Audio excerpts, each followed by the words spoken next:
Valdimário Freitas, Cildemir Miranda e Valdenice Araújo.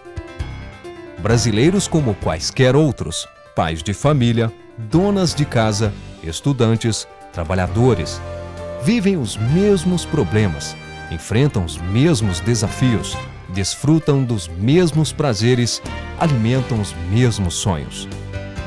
São diferentes apenas numa coisa: escolheram a carreira militar como opção profissional. Apesar de uma vida normal, a profissão de Valdenice, Valdimário e Cildemir impõe a eles regras diferentes no dia a dia.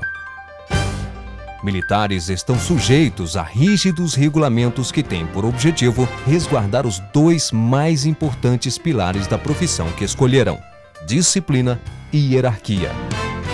O Brasil possui hoje cerca de 480 mil militares nas suas forças armadas. Marinha, Exército e Aeronáutica. São homens e mulheres na ativa e na reserva. Atuam em todo o território brasileiro com a missão de proteger a soberania do território nacional. Na rotina deste trabalho e também na vida pessoal, como qualquer outro cidadão, o militar pode cometer crimes. Pode fazer algo que venha ferir a lei e levá-lo a prestar contas à justiça.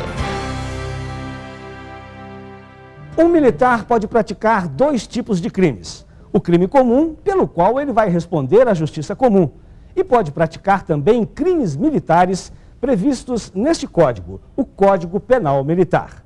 E se ele pratica algum crime previsto nesta lei especial, vai responder por este crime a um ramo especializado do Poder Judiciário. Ele vai prestar contas à Justiça Militar da União, que você vai conhecer agora. A Justiça Militar da União situa-se em posição de destaque no organograma dos poderes da República. Integrante do Poder Judiciário, o Superior Tribunal Militar encontra-se no mesmo nível dos outros tribunais superiores. A Justiça Militar da União atua em todo o território nacional. Está dividida em 12 circunscrições judiciárias militares, por onde se distribuem 18 auditorias militares, responsáveis pela aplicação das leis militares nos 26 estados da Federação e no Distrito Federal. Nas auditorias atuam 18 juízes auditores e outros 18 juízes auditores substitutos. Eles são a primeira instância da Justiça Militar da União. Brasília, capital da República. É aqui que funciona a segunda e última instância da Justiça Militar da União, exercida pelo Superior Tribunal Militar. O STM está instalado naquele prédio ali, na Praça dos Tribunais Superiores, desde o ano de 1973. Antes, no entanto, de ver como funciona o STM, vamos conhecer um pouco da história desta corte. Logo que chegou ao Brasil, 1808, o príncipe regente de Portugal, Dom João, precisava de instrumentos para governar e administrar a colônia. Já instalado no Rio de Janeiro, uma das suas primeiras providências foi baixar alvará, com força de lei, criando o Conselho Supremo Militar e de Justiça. É, pois, a justiça mais antiga do Brasil. Dom João, assim como seus sucessores, Pedro I e Pedro II, presidiram o Conselho até a proclamação da República em 1889. Neste ano, já sob a presidência do Marechal Deodoro da Fonseca, a Corte passou a se chamar Supremo Tribunal Militar, sem, no entanto, estar vinculado ao Poder Judiciário.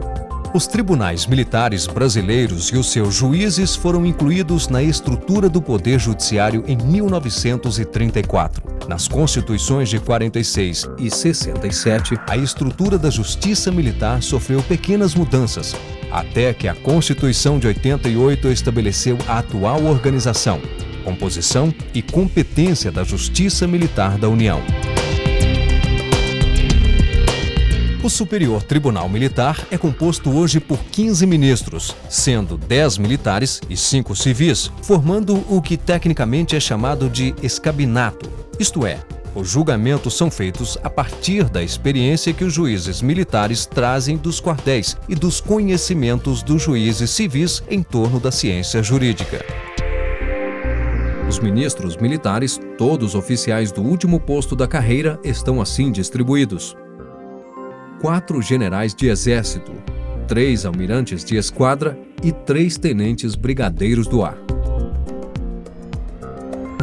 Entre os 5 ministros civis, 3 são escolhidos entre advogados de notório saber jurídico. Um é escolhido dentre juízes auditores e outro é escolhido entre os membros do Ministério Público Militar.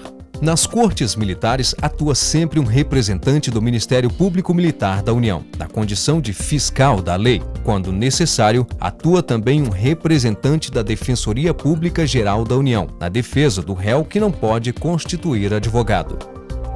Na área administrativa, em apoio à atividade fim, a Justiça Militar da União dispõe de cerca de 800 servidores civis especializados em questões técnicas do Poder Judiciário. E quais são os crimes julgados pela Justiça Militar da União? São os crimes definidos no Código Penal Militar. De uma maneira geral, em tempos de paz, esses crimes podem ser definidos da seguinte maneira: crimes cometidos contra militares e contra o dever militar, crimes cometidos contra a administração e o patrimônio militar, ou ainda, crimes cometidos em locais sob a administração militar. Importante dizer também que o Código prevê punições para crimes cometidos em tempos de guerra. E na guerra, nos crimes mais graves, o acusado pode até ser condenado à pena de morte. Vamos conhecer agora um pouco da rotina da Justiça Militar da União. A primeira providência de uma autoridade militar é instaurar um inquérito policial militar diante da evidência de algum crime. O IPM é, no caso, o equivalente ao inquérito feito pelo delegado de polícia. Encerradas as investigações, o IPM é remetido ao juiz auditor, que por sua vez o envia ao representante do Ministério Público. Convencido das evidências do crime, o promotor oferece denúncia ao juiz. Recebida a denúncia, é instaurado o processo e tem início a instrução criminal.